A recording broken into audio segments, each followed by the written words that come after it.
салом дӯстони азиз, нашри навбатии барномаи хабар барои ту манзури шумост.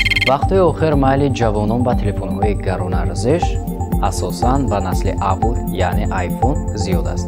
арзиши ин гуна телефонҳои мобилӣ ки сол то сол наслҳои нави он истеҳсол шуда истодааст бениҳоят гарон аст. Масалан, имрӯзҳо iPhone 13 Pro Max писанди ҷавонон шудааст ки ба гаронарзишиаш нигоҳ накарда харидорӣ мекунанд ва ҳатто барои соҳиб шудан ба iPhone 13 Pro Max аз бонку қарз мегиранд.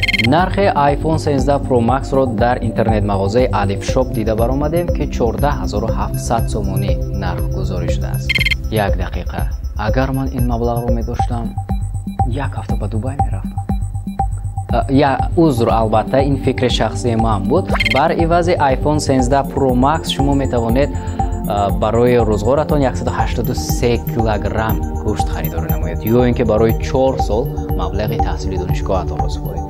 ғайр аз ин метавонед тахминан барои 8 сол пули барқи хонаатонро пардохт кунед, ё ин ки бар ивази 14700 сомонӣ метавонед дуто чорво харидорӣ намуда онро 5-6 моҳ нигоҳубин намуда баъд фурӯшед. ба шумо фоидаи хуб меорад. ин фикру ақидаҳои мо буд ки танҳо ба шумо иброз кардем.